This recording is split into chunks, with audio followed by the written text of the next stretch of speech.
Dear students, welcome to our course on regional organizations. This video will briefly introduce you the fourth chapter of the textbook, which is focusing on classification of regional organizations. Chapter 4 has four main learning objectives. After you finish reading this chapter, you can analyze different categorizations of regional organizations. You can examine the internal and external factors leading to regional cooperation or integration. You will be able to differentiate among regional integration theories.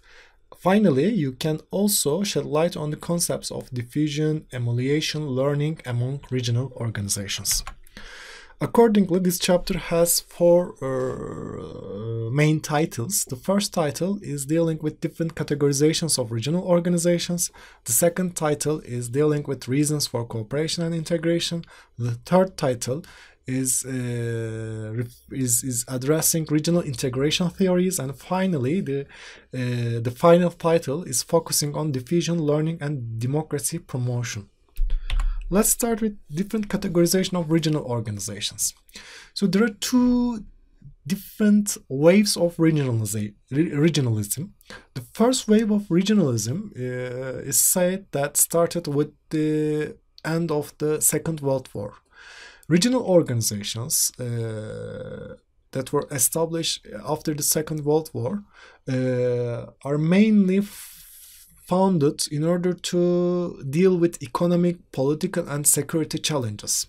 The primary examples of the first wave of regionalisms are, for instance, NATO, which was established in order to provide collective security or collective defense in the North Atlantic region against the Soviet Union. Or Warsaw Pact, which was established by the Soviet Union and its allies in 1955 in order to provide military security in the Eastern Bloc during the Cold War. So in order to deal with the security challenges, in other words. And also there's another example, European Coal and Steel Community, which was established in the 50s in order to deal with economic problems, but which also led to the political integrations in the end. The second wave of regionalism began after the end of the Cold War. So the second wave of regionalism is a phenomenon associated with the post-Cold War era. It is related with the fall of Berlin Wall. It is related with the end of the Cold War. It's related with the collapse of the Soviet Union. And finally, it is related with the spread of liberal ideology. So it is associated with the neoliberal policies and integration in international politics. So there are different types, different categorizations of regional organizations. The first categorization or classification are made in terms of their aims. For instance, there are some regional organizations which have only a single issue regional organization, in other words. For instance, political, economic, or security organization. For instance, NATO is a single issue regional organization because its main task or the primary task is to provide some sort of security alliance. On the other hand, there are some there's another type of regional organizations which is called multiple issue regional organizations. These organizations aims at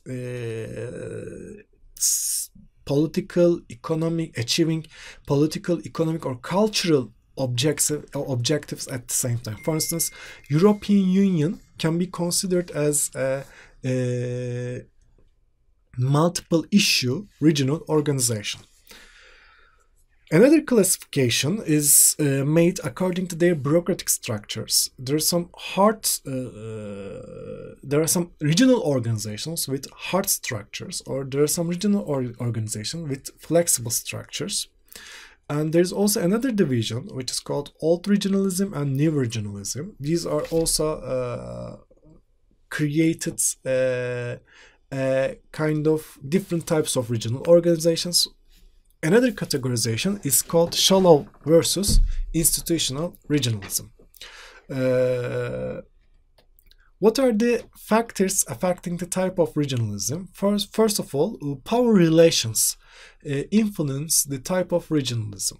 In some cases, for instance, if hegemonic regionalism is the case, then we can consider that kind of old regionalism is a type of regional organizations or shaped regional organizations. Another factor is identity, ideology, perception of threats, political regimes of regional states or founding states, leaders, economic dynamics, and of course the structure of international systems are the main factors affecting the type of regionalism in international politics. What are the reasons for cooperation and integration? For cooperation, cooperation refers to solving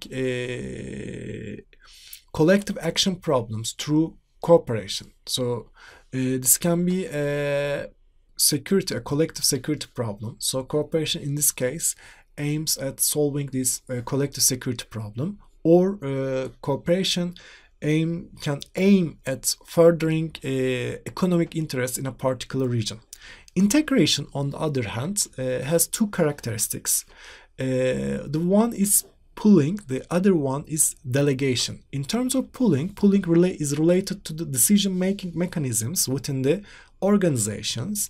So it's mainly a qualified majority voting. In delegation, the decision-making authority referred to regional organizations. In this case, there is a kind of supranational powers of regional organizations. What are the driving factors behind regional integration? The first driving factor can be political, such as democracy or democracy promotion. The second driving factor can be economic development or economic integration. And the final factor can be ideology, or there can be some sort of ideological reasons. For instance, considering the creation of the Warsaw Pact, ideology is kind of a very common goal for the creation of that particular regional organizations. And of course, regional and international threats can also play as driving forces behind a security community. And finally, leadership is important factor behind regional integration or cooperation.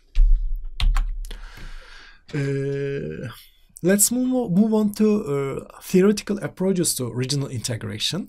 The major theory in terms of regional integration is functionalism.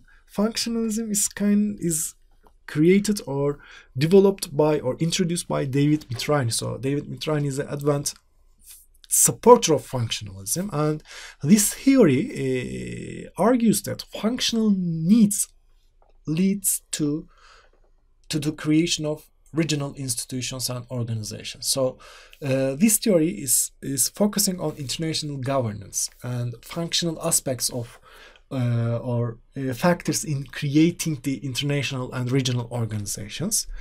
And according to functionalism, cooperation, for instance, should start in a non-political, technical fields, for instance, such as coal and steel industry in case of the European Union, and then it can spill over to other fields, including political fields. So this is called a spillover theory, starting from non-political fields, then spreading over or spreading to political fields. Neo-functionalism is a kind of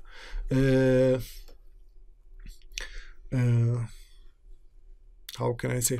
It's kind of a transformed form of functionalism. Ernst Haas is the founder of neo-functionalism. Neo-functionalism argues, unlike functionalism, argues that spillover is not an automatic process. So leadership is important, or leaders are important in spill over process. In terms of leaderships are important dynamic in spreading cooperation from non-political fields to political fields. So this is not an argues, neo-functionalism argues that this is not an automatic process. Another theory is liberal intergovernmentalism. Liberal intergovernmentalism based on rational choice, which argues that states are rational actors. They calculate their gains, they calculate their interest. So states then establish institutions according to this rational choice theory to maximize, to achieve their rational interests, their own interests. Another theory is constructivism, which emphasizes the role of identity in the construction of international and regional organizations, and also emphasize the construction of state interests. So in other words, states or their identity or their interests are not pre-given. They construct their interests and their identity by participating in regional organizations. So for constructivism, there are not only material factors, but also ideational factors such as norms, rules, values are important in the creation and operation of regional organizations. So international organizations in general are important actors in international relations, and they play important roles and they contribute to the construction of state identity. Finally, the chapter discusses diffusion, learning, and democracy promotion. Learning refers to the situation in which regional organizations learn from other regional organizations, or regional organizations emulate best practice of other organizations, or regional or to the cases in which regional organizations contribute to the creation or practice of other regional organizations. Diffusion, on the other hand, refers to the impact of an organization or on other regional organizations. This starts with stimulus and then issue or a problem. What are the objects of diffusion? A notion can be an object of diffusion, or institutional structure can diffuse among different regional organizations, or rules, norms, values can be diffused between different regional organizations, which is lead to the creation of a new term which is called traveled governance. So in other words, this mode of governance are traveling from one region to another region. What are the mechanisms of divisions? There are 5 main mechanisms for diffusion. The first mechanism is coercion. Coercion is a kind of using force or the threat of force in some cases, or